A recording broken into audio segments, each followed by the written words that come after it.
Hello, everyone, and welcome to Locked On Indians, brought to you today by Locker Room. I'm going to be using Locker Room app this Thursday at 10:15 Central, 11 p.m.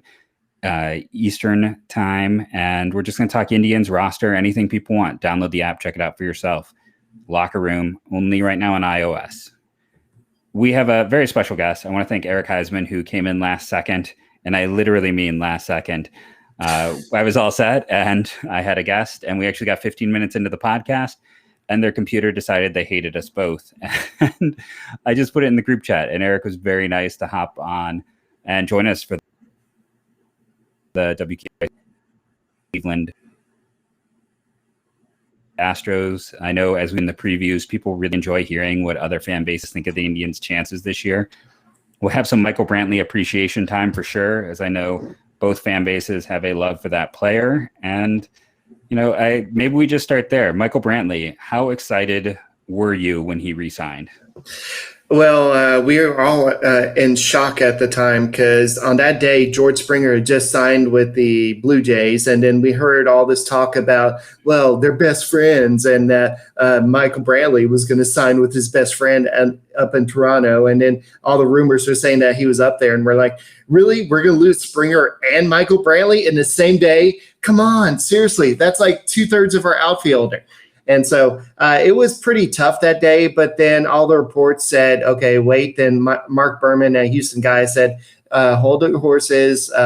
Michael Brantley was coming back to Houston on a 2-year deal. And that's something that makes a lot of sense because the Astros needed to keep his bat. I know, as Indians fans know, he may not be that big home run guy, but he gets that big homer when you need it. He's a big, consistent bat. He gets those RBIs, and he's got one of the smoothest swings that I've seen in a long time from the left side, and he can get those big hits when you need them. And he's that veteran guy. And I know you look at the Astros, you're like, well, they've been to so many World Series in X amount of years, but he is that guy the Astros need, especially after all the controversy they've been in over the past few years. They needed his veteran leadership in the lineup, and definitely in the outfield, because Kyle Tucker is still kind of young, and Miles Straw, he's unproven at this point. So you needed that veteran guy in the outfield. And I know his defense is kind of shaky at times. And I know a lot of people are a little concerned about his knees, but he's looked good so far this spring. And I'm glad that the Astros brought him back, and they brought him back on the same deal he signed with in the first place. So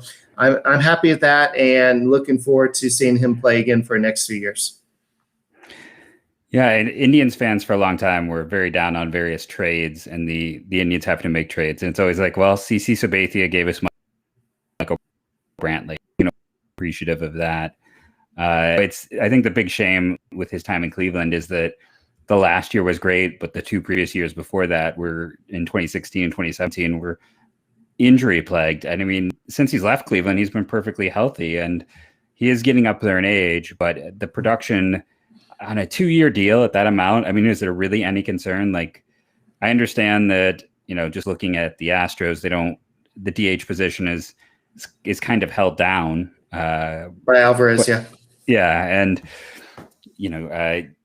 putting him at first, I don't know what the likelihood of that would ever be if Yuli could play anywhere else. But at 2 years now, talk very, very just like he's a left fielder. He can do well enough there to survive 2 more years. I think that he'll be fine for 2 years. I think that there's not I think the Astros really don't have any pressing need. I know Pedro Leon, he's going to be up next year, and then Kyle Tucker is going to be there for a foreseeable future. But there's not really anybody pushing for that time. So I think that Michael Brantley is going to be there as kind of the veteran guy to kind of put them under his put him under the wing and just kind of guide kind of young guys. And then maybe he re-signs for another year after that. Maybe he goes back to Cleveland. Who knows what happens after that? Maybe Cleveland's a winner at that point again, something. Yeah, it's certainly interesting with him. You mentioned Miles Straw, and any Indians fan who's been listening to this podcast knows I've been minorly obsessed with him for about 3 to 4 years. I know he's not proven yet, but just as he's an analytical darling for a reason. I guess my I've always been curious, like, is Houston, how ready are they to consider this? Is he not someone, is he someone that gets fans excited, or is he someone who's viewed as just a placeholder type? I think a lot of people are excited about him, but at the same time, he hasn't really shown too much. He has 40 to 50 stolen base material, but the question is, can he get on base enough to really prove that he can be in the lineup every day? And so if he can do that, yes, he is an everyday guy. He's not going to be a 5 to 6 home run type of guy. He's going to give you like 2 to 3 homers a year. He's going to give you maybe some doubles and triples here and there, but he's not going to be a big slugging percentage guy. But if he can if he can bat like 250 and steal like 50 to 60 bases, that's something that you can look forward to. But I don't know. I think he's a placeholder, but if he proves to be somebody like a D. Gordon or somebody like, I can't think of anybody who's kind of fast and who doesn't hit for a lot of power, maybe he can kind of become a stable piece in this outfield for a little bit, but we'll have to see. With his like walk rate and speed, the high end name that came to me, and you can totally throw this one out, was Sean Figgins from back in the day, just with the speed and walk rates. I don't know if that'll come together like that, but that was the name that kind of popped into my head, because I've always enjoyed the fact that he's like walking like 12% in the minors or 10%. That's the second part of it that has made him one of those guys that I always like to peek in and watch as an outside observer. Well, Straw doesn't walk. He is a very aggressive hitter, so he is gonna. In the minors, his walk percentage was always high, so that's what got me there. Maybe I'm looking at the wrong data. Yeah, he was walking like 10 or 12% in the minors. So it's interesting that last year 4.7%, but his minor league career, when I was looking at it, was like his worst year in the minors was 9.4%. So it's a dramatic shift. It's an interesting change for him. And that's where it's fun to talk with you because, I had totally missed what happened last year, which is such a change for him. As we continue to talk just about the Astros and the Indians, with these two teams, there's, I think, a level of commonality where I think in both cases, people are kind of leaving both squads for dead a little too soon, that there's kind of a feeling that Houston is, not necessarily the top of the West, and that the Indians really don't have a playoff shot in the Central. Are you feeling that there? Are you seeing more of kind of that outside negativity? Is that something that pops up on your radar, that all of a sudden the Astros are kind of viewed as the second place team in that division, or in some place? I mean, I saw someone pick the Angels to win the division somewhere, right? Like that they're getting a little bit disrespected, right? Well, I think there's more of even playing field in American League this year. Even the Yankees, they're not going to be the dominating team they're used to being. They don't really have the pitching outside of Garrett Cole. So I think that there's more of a level playing field. The Central, there are a few good teams, but I don't know if you're going to have – I don't think there could be a whole bunch of 100-win teams. And so the Twins – interesting team. The White Sox, they remind me of the 2015 Astros, maybe 2017 Astros, if they put everything together. The Indians, they traded a lot of talent away. And so do they still have enough to really to kind of come back? The Astros, they still have the talent to win. And if you look at the AL West, there's not much there. I mean, if you look at the Athletics, yes, they still have the talent to win. And then you have the Astros, they have the talent to win. But the rest of it, they're not really there. The Angels, yes, they have a whole bunch of what ifs, but can Ohtani really be this two-way player all year round, pitching every 6 day, batting leadoff? And Rendon, he's good, but what about the rest of the Angels pitching? Do they have enough hitting? So the Rangers are not near competition, and the Mariners, they have some exciting hitting, but do they have enough pitching? So there's a lot of question marks in the AL. I would say that the Indians have a harder time of breaking through the Central than the Astros would in the West. And we'll continue this whole discussion in a second here. But first, let's take a quick break and talk about some fantastic sponsors for our show today. Again, longtime listeners know I am not car savvy in the slightest, but I still find the Rock Auto site easy to navigate to find a parts or piece for your car. They are a family-owned business. They cut down on overhead, pass that savings on to you, the consumer. And remember that when you go to rockauto.com, use in the little box of how did you hear about us, type locked on MLB, type locked on Indians, locked on Astros, whatever you do, make sure it's some form of locked on so they know their advertising dollars are well spent. And as I always say, it's a great tool for you. When I go to get my car fixed, I don't know what anything costs. I don't know if I'm getting a good deal. Always keep Rock Auto in your back pocket. Use it as a way to make sure that when you go to the mechanic, that you are getting a deal on your car, because we have all heard those mechanic horror stories. Rock Auto is going to prevent that from happening to you. So go check that out for yourself. In addition, go check out Locked On Today, all the breaking news you could need in one podcast. Locked On Today with host Peter Bukowski. So diving back into kind of our discussion, the thing the Indians made that Lindor trade, but what I brought up before on this very podcast, and I think is interesting is the perspective, or, don't get me wrong, Hall of Famer, but last year between Lindor and Jimenez actually had the higher runs created plus. That for all of the Indians' losses, like Clevenger hadn't pitched a full season in a year. One could make a case, and Kluber before that had missed almost an entire year.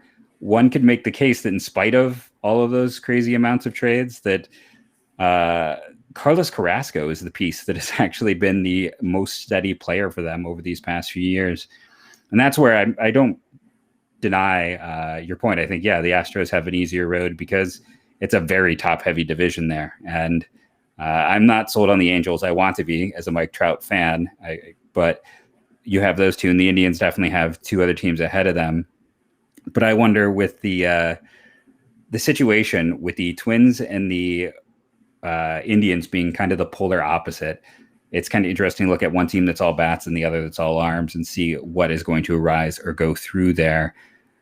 Overall, I guess, discussing those things in the passing there, what are your picks? Who do you think is going to come out? Who are the two wild cards? Who's going to take each division in this American League in your mind? Well, I think the Yankees are probably going to win the East. I think the Blue Jays are probably going to get one of the wild card. How many wild card teams are there going to be? Two? I think it's just two this year. Yeah. So it's I think the Blue Jays are going to be pretty good. So I think the Blue Jays are probably going to be one of the teams. That's if they have enough pitching and if they hit good enough. I think that they have, especially Springer over there. He is Mr. October.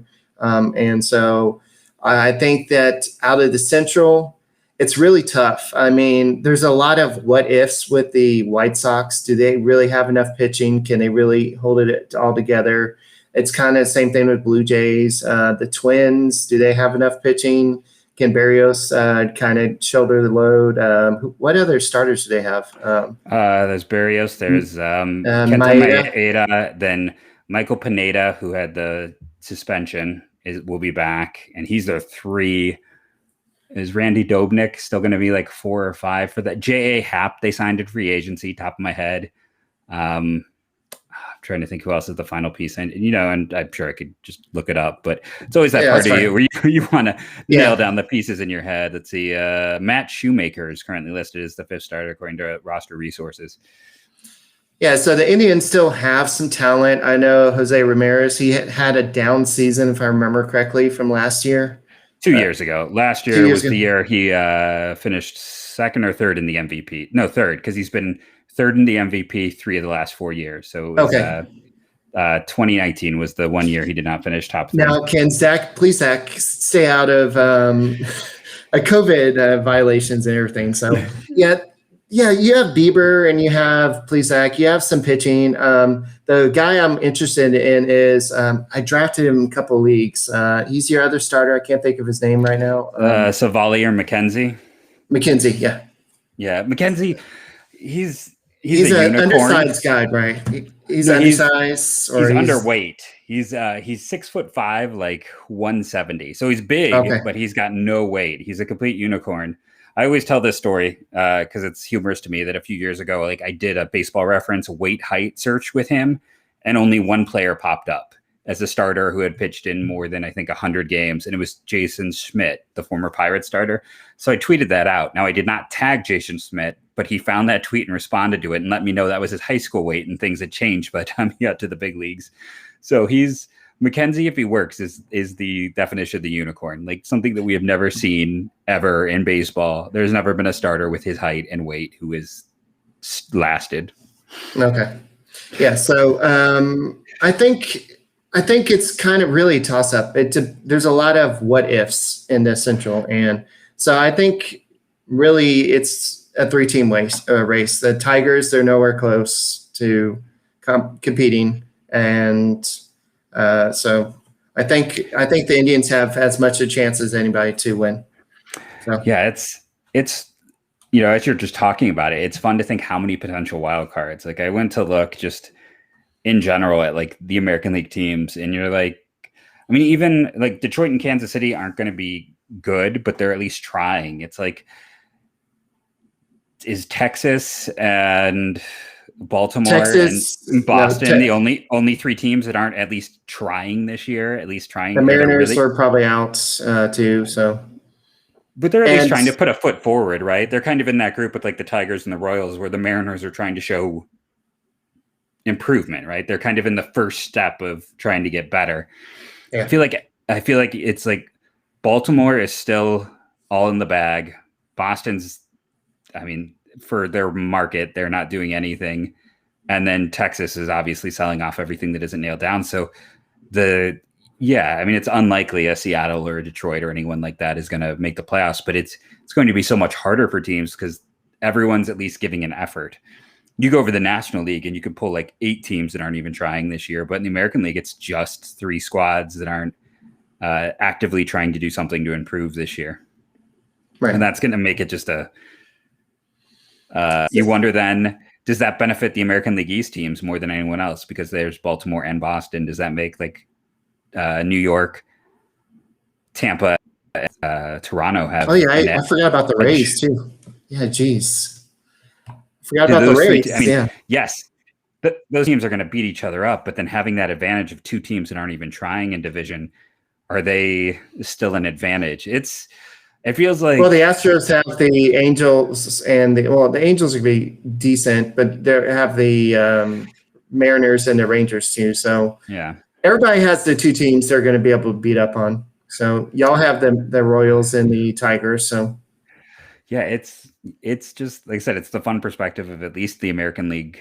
There's some attempt for the most part. But there's so many teams for so few spots, and yeah, I feel like almost anyone could make it. Like you could paint me a picture for at least 6 different teams in those wild card spots, and I would believe it. I think that's kind of, I don't know if that's a good thing or a bad thing, if it's parity because teams are smart and making good decisions, or if it's because of collusion, but it's certainly a situation where things are setting up for this to be one of those seasons. It's going to go all the way to the end, I think, right? Yeah, it's going to be a nail biter, especially between the Astros and A's. I predict a 93 to 91 wins. It's going to be that type of season. It's going to be close. There's not anybody that's going to win 100 games in the American League. It's going to be that close. It's going to be, especially the Astros, they're not going to be out there trying to make a big splash at the trade deadline because they have no room in the salary, the luxury tax. I mean, I know that they signed Jake Odorizzi and they somehow maneuvered underneath the luxury tax threshold, but they're not going to be able to go out and add a lot of tax, salary, because they don't want to pay the money. They also don't want to lose the draft picks it would take to, if they do go over and all that stuff. Let's take another quick commercial break, and then I want to come back and always ask you my favorite questions about the players for your particular team that don't get enough love. I always like to find out who are those underrated guys, players that teams and other fan bases just don't get that chance to hear about. Since we've been talking about the win outcomes for these teams, I thought it'd be fun as the ad break to just pull up those lines over on our good friends, Bet Online. If you've not checked out Bet Online, remember that if you go over there and use the promo code Locked On, you'll get a 50% bonus on your first deposit. So in terms of just the wins, I already know the Indians are at 81.5 because this is something that I've looked at this year. Their lines when it comes to Houston, just to give a comparison as we're having the fun discussing these two teams, they're at 87.5. So that puts them roughly kind of in line with like the Twins and the White Sox when it comes to the division, where the Indians are more kind of in line with teams like the Angels. So it's interesting to see the difference in that just in terms of our discussion over at Bet Online. And while we talk about these lines for baseball, I can see golf, hockey, martial arts, soccer, odds boosters, tennis, props, futures, useful links, just about anything you could want, blackjack, esports. Go check it out for yourself at betonline.ag. Remember that promo code Locked On when you make your first deposit to get a 50% bonus. Go check out Bet Online for yourself. And our other fantastic sponsor, Built Bar. I am a fan and an avid shopper of Built Bar. They sent us these new flavors so I can actually comment about today's matchup. Coconut versus white chocolate birthday cake. I will say this. If you get the white chocolate, be careful when opening. The sprinkles that are built in can get everywhere. In this personal matchup, I myself would take the coconut. Eric, if you had a chance to try either of these flavors? No, not yet. Not yet. I like the birthday cake one, though. You do, yeah. I'm not a white chocolate guy. I think that would come down to for you. If you're someone out there who likes white chocolate, then the white chocolate birthday cake might be more for you. I'm going for coconut in this matchup. In terms of my recent history on here, I can't see. I'm doing okay. But again, I pointed out yesterday, there's 4 different coconuts alive. So that means coconut is obviously something Built Bar does well. I love Built Bar. The entire chat gets excited when we get bars to try. Go check it out for yourself. Remember that when you go to Built Bar, use that Locked On 15 code, get 15% off. That's when they send me a code for being a repeat shopper. That's how good that deal is with Locked On 15. Go use it for yourself. Try this fantastic product. BuiltBar.com, promo code Locked On 15. And the MLB Division Series preview is the segment to talk about here at the end.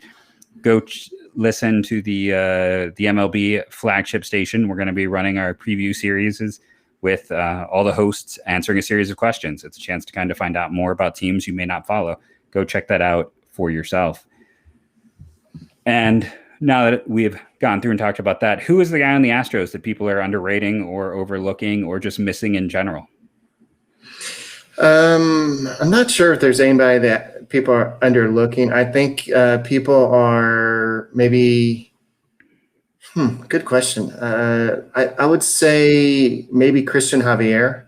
I think especially in the fantasy drafts, I think a lot of people are overlooking him. I know he may not be ready to be a full starter to start the season because he was part of that group that was isolated because of the contact with Pedro Baez, who tested positive for COVID-19. So he was shut down for like 8 days. So he was kind of pushed behind a little bit. So he may not be fully stretched out, but he may be kind of part of a piggyback system to start the season and then get stretched out. But then once Farmer Valdez returns and Jake Odorizzi is fully ready, who knows? He may be a long reliever, piggyback type guy anyway. But this guy, I've been predicting that he's going to lead the Astros in wins this year. I really liked what I saw last year. He came in as a rookie and just really showed that the bulldog mentality and just came in and just showed his stuff. In terms of hitters, I think I'll have to go with Yuli Gurriel. And that's kind of, I know that he's been a star, but this is somebody who came in last year overweight and he got older and he got tired because of the shutdown and he came in overweight. He just got tired halfway through the season and he just wasn't the same guy. So he really kind of worked on it this offseason and got in better shape. That way he can have better endurance this year. And I think we'll see a more energized, not just him, but a more energized team. And I think as a whole, a lot of people are selling Jose Altuve short this year because of his kind of a lackluster season last year because of COVID-19. He had a death in the family and it hit him hard and nobody got hurt, got their legacy tainted more than he did during the whole trash can scandal. Yeah, I agree with you on Christian Javier. I'll say, like, in my little corner community of like prospect watchers, he's one of those guys whose name continually comes up. So for as much as I think a lot of people do want to at points discount the Astros due to injuries and just, so many pitchers that they won't have access to, it's amazing how much pitching is still there. Like, everyone knows Zach Greinke, everyone knows Lance McCullers. And everyone should know, I'm going to butcher it, Jose Urquidy. But it's like Christian Javier, Brandon Bielak, who's one of those guys. Bielak. I've always said that smart teams drafted out of Notre Dame for about 5-6 years there because their development was so poor. You knew you were going to get a better player. That's what happened with Kevin Biggio. It's what happened with Bielaki as well. And like I said, it's interesting because often I feel like it gets portrayed that this is a weakness for the Astros. But that's still a solid rotation with those 5 names. And that's not even talking about, when Framber comes back. When guys like Austin Pruitt becomes available, they feel it. I know Pruitt might be more of a reliever, but he was a starter with Tampa. So in my mind, I still kind of view him as a potential, I really don't starter. know how much they're really looking at him in the plans this year. I know he's there, but I don't know how much they're looking at him. So we'll see. Yeah, but when pitching, where these may not, it's the same thing with the Indians. Like, please back, and the entire Indians rotation, only Tristan McKenzie was ever a top 100 prospect. Bieber never was. Plesac never was. Neither was Corey Kluber in that whole group. And you look at this grouping here, I feel like most of these arms that are known or have played, that these weren't the guys who got that hype. There's a similar developmental approach with the Astros. They may not get the hype the Indians have, but it still seems to be there. Right. Oh, by the way, we were just honored with the 29th top farm system in baseball. Yay. Yay. That's what happens when you trade all the talent away. I really like Abraham Toro. I'm not going to give up on him yet. I still think he could be a starter. That's another. Where is he going to play though? That's the thing. It's a trade piece. Like, I would, for the right team, I still think that he could be a potential starter. I'm not going to. Corey Lee was an injury. So last year I had a conspiracy theory with the Astros, with them being smart. And I'll just throw this idea at you and you can see what you think. So get ready for my tinfoil conspiracy. The Astros had some really interesting approaches to the draft where they, like many teams, would draft very young players, but they would often, it looked like they would overdraft a player. But in my opinion, what they would do with this is that they were smart enough to know that if they did a minor overdraft, no matter what happened, that player was always a first-round pick. They could save that money on later picks, and it helped to inflate value. So then eventually they would trade those first-round picks. A lot of those guys who were high first-round picks got traded, did not stick around. Now, some of them did. When it was a top 10 pick, guys like Tucker. Seth Beer? Yeah, him, but even like Corey Lee, who was still in system, or Corbin Martin, and Daz Cameron, even to a degree. I know they gave him a lot of money, but I always felt like there were some flaws there. But it's an interesting, and Cameron was over, not under, but they definitely seem to play that draft system very well in my mind, where they would use the high picks. They never drafted a guy to keep him.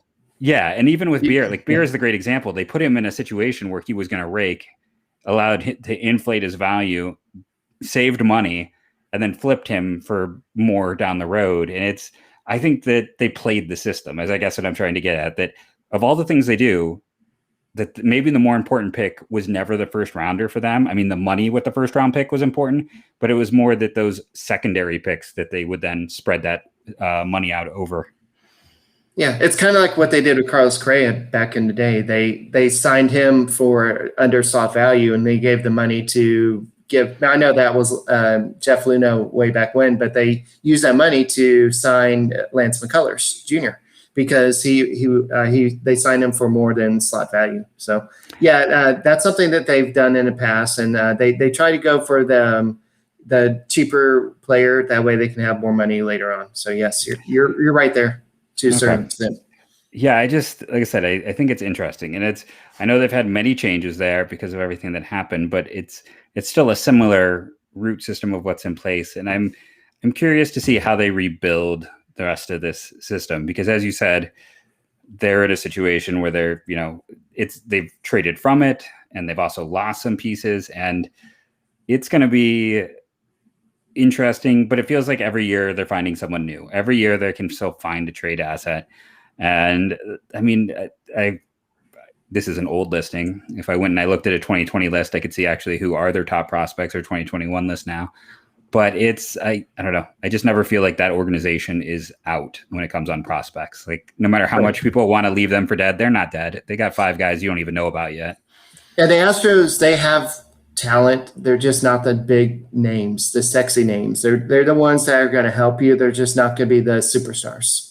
Didn't they have one superstar, like one international player, like a massive signing, or am I completely wrong? Pedro Leon. Okay, that's who that was. Yes. Wasn't he like a 2 million bonus? A 4 million. So he'll be up probably next year, and they said his ceiling is probably George Springer. So he could be that type of player, but he did not play at all in 2020. Last time he played in Cuba was 2019. So he has to really do some developing before he comes up. So I don't expect to see him in 2021, but maybe if he really gets hot like Yuli did and when he came up, we'll see. But 2022, I think center field is his unless Miles Straw just takes over. So one last question, because I know we're supposed to keep these under 30 and I've already held you long enough.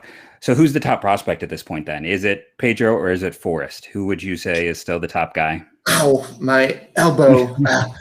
I hate to see anyone get hurt. He's such an interesting pitcher to begin with that I may not be an Astros fan, but as a baseball fan, that one just made me sad.